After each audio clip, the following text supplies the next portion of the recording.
really well. The truth is, we don't really know.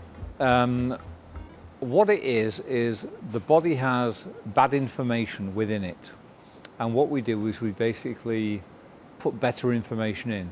If you think of the problem as being like a TV channel or a radio station. Now, to listen to a radio station, you have to tune in to the radio station, to its specific frequency.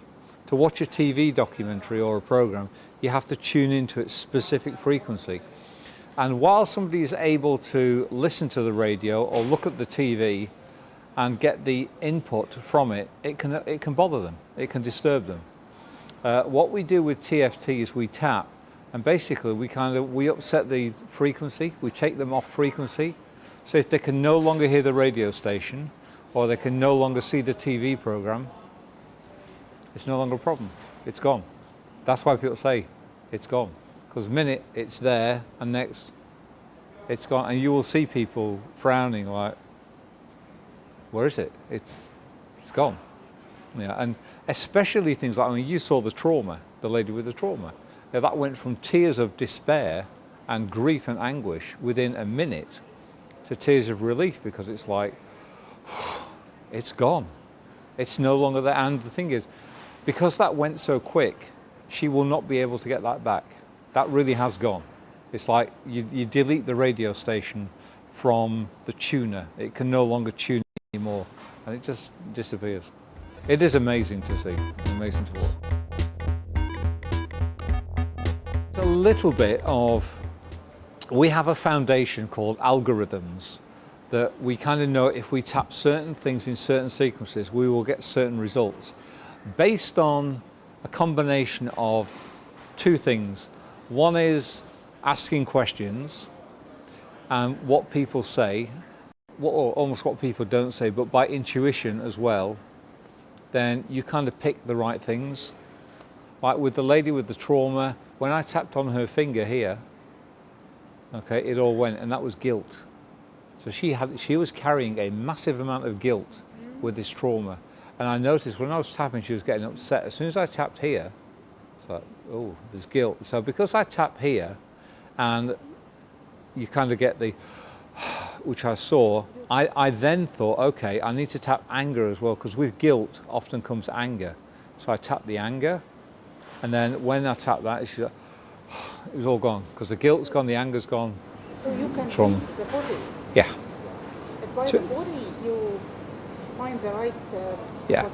It's scanning people. It's not mind reading, I'm not psychic, you're just kind of aware. As I say, it's not being psychic. I don't claim to be, it's not even, it's just reading people. It's being able to look at people and kind of see how they react to things.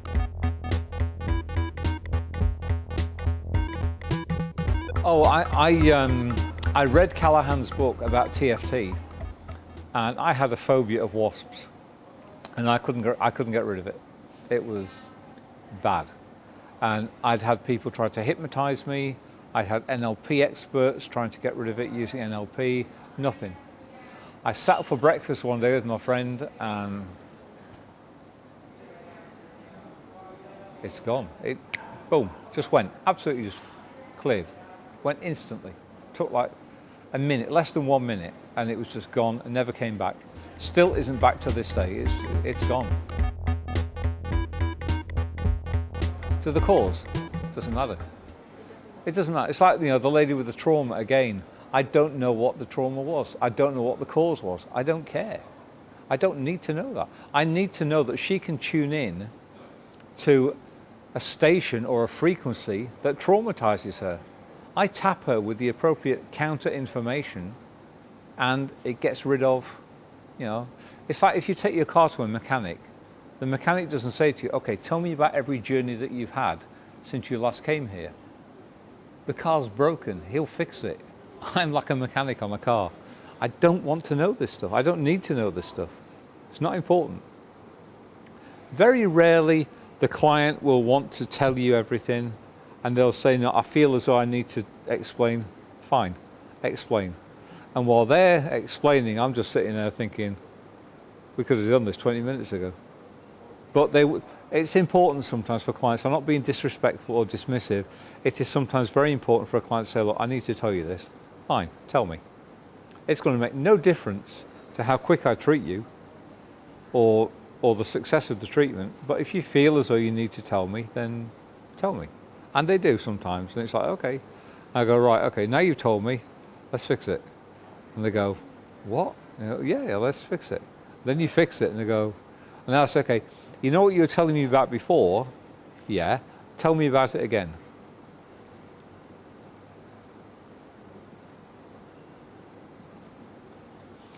I can't remember now. They forget. They forget. I like to do this with clients. I say to my clients sometimes, look, before you come, can you write down on a piece of paper or type on a piece of paper the problem, how you know you have it, when you got it, and how you want to feel when you leave the session. And they bring it all on. I say, okay, because I can read it quicker than you can tell me, which is one thing. And the second thing, it means that you don't miss anything out. There's nothing worse than leaving my office and half an hour later going, I should have told him about that. He could have fixed that too. So I ask them to write all this down. I then read it quickly. And I go, okay. I work out what to do. It's okay, think about the problem now. Yeah, tap, tap, tap. Now think about it. Okay, now do this. Here's your document. Read it back to yourself. And you'll see them like this. They're like, it's almost like, who is this? It doesn't read like, it's like reading about somebody else. It's not them anymore. It's like, I can't believe I wrote that. Because you're not the same person. You don't have the same cognitive frame on it anymore. It doesn't look the same because it feels different. You know, the whole thing is broken. It's not, no. There's acupuncture and acupressure where you are directly activating on the meridian. What we're doing is we're using the meridian system as like the big circuit in your house, like the big electrical circuit, and by tapping in the right code, by putting the right sequence in the right order, and it only works in the right order, by putting the right code in, we're unplugging the emotions. That's the best way I can explain it. Like if anger is a toaster, unplug the toaster. Okay, now try and make toast. I can't make toast. Then you can't get angry either. That's like this. Just do that, you can't get angry. Try to. It's impossible. Go and get angry. Oh, I can't. Good. So somebody that has real anger issues, all you have to do is get them to do that. And they can't get angry anymore. That's a great solution. You know, it's a very, very quick, easy solution.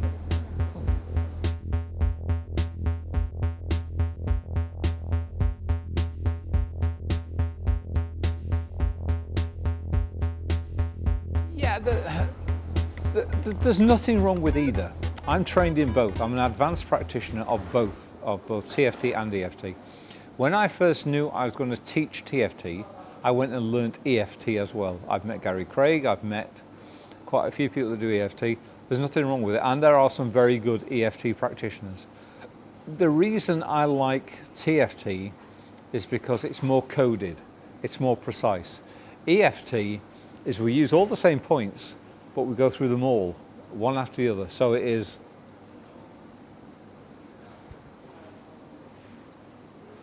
over and over again, saying things like, although I have this anxiety, I love and accept myself. Although I have this problem, I love and accept myself. Although I have this issue, I love and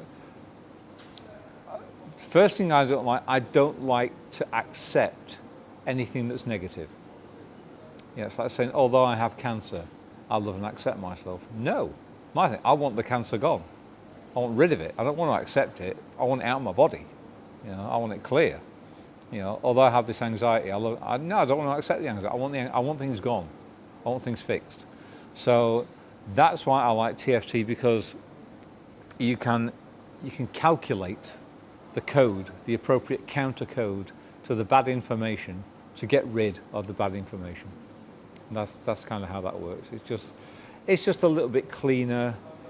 It looks more complicated, but it's not. It's actually simpler. EFT is the same. You only have to learn one sequence, and you do it over and over again with the same statements. So that looks easy. It's actually a more complex process than TFT, which is once you know where to tap and how to tap, Bingo. It's a bit like, another nice analogy I like to draw is a bit like a balloon. We're all born as a child with a balloon, and in the balloon, every time there's a problem, blow it up, and the balloon gets bigger and bigger, and through life we end up with this big balloon full of problems, and we can let a little bit of air out and talk about the bit of air that's come out and about that problem, but we can always blow it back up again. Or we can let a bit more air out, or we can blow it back up again. With TFT, I like to see TFT as me walking on, I go, oh, you got a balloon, here's a pin. Just burst it, right, now try and put it back together. I can't, good, it's gone. That's how I like to sort of see TFT as. Well, like I say, we can do it, no, but I can say we can do it slowly too. I can take more time over it. I could spend 3 or 4 weeks with somebody and counsel them and listen to them and hear all the heartache and all the experience. I could make lots of notes and have a big dossier and a big history and say, okay, so I think I've got a solution for this. Tap, tap, tap. Why would I waste 3 or 4 weeks of their life when I can fix it like that? Doesn't make sense. It's like a mechanic again, using a car mechanic. It's like you taking your car to a mechanic. He says, well, okay, if you bring it in every week for the next 3 months, I should be able to get you back on the road. What? No, I want it fixed now, today. You want it done now. 3 months is no good. That's 3 months of time of your life that you don't get back. See, to me, just one extra day carrying an issue or a problem is a day too long. Why? Why do you want to carry it? I have an email that just came through at home from a young lady that has a fear. She has children and she has a fear of catching HIV and AIDS. She has a real big fear of it, to the point where if she goes to the doctors or anything, she sees the sharps box, she runs this movie of somebody might have touched it, and if they touch that, they might have touched something else, and somebody else might touch her, and then all of a sudden she's got AIDS. It's a crazy thought process. And I said to her, okay, we can get rid of this. Oh, yeah, okay. She booked in for a couple of weeks' time. And I got an email from her sort of saying, I'm not quite ready yet. I'll give you a call after Christmas. So she wants to hang on to the problem all through Christmas, let it ruin Christmas for her and her family. And she may or may not come in January or February to get fixed. That's crazy. I wish I could tap that. But, Yeah, well, it sounds like a plug. It's not, there's my books. I mean, in my books, there are basic algorithms and sequences that will get rid of trauma, general stress, addictive behaviors, pain, physical pain, and various other things. So yeah, a simple one is if somebody gets angry, push on your little finger. That's it. Think about something that makes you angry. Yeah, okay, push here, and now try and get angry. You can't, okay? Think about something that makes you feel guilty. You're guilty about, push there. Try and get guilty. You can't. You can't do it. Think about something that you crave that you know probably isn't good for you, like cream cakes or coffee or chocolate or alcohol. Tap here. And this is one of several sequences. We'll just tap here. Tap here. And then you tap there. And this is just part of the sequence, but if now they try and think about eating or drinking that thing again, they should get like a in the throat, a taste, and it's like, I don't want to. Or sometimes it's like, well, no, I can see the glass of wine, but I can't reach over and get it. It's I don't want it anymore. No. There is Positive Shrinking, which is my first book, and there's Positive Drinking, which is all about controlling alcohol. It's actually more than just controlling alcohol, it's controlling any addiction, any addictive behavior, it's covered. And because most people have addictive behaviors to control stress, then by removing the addictive behavior, you remove the stress as well, or they cope with the stress better, so it all works together. And in the drinking book especially, is if people are drinking because of a long-term trauma, it teaches them how to get rid of the trauma. So there's a little bit more and more techniques in the drinking than there are in the shrinking. The shrinking is purely about just weight control and weight loss.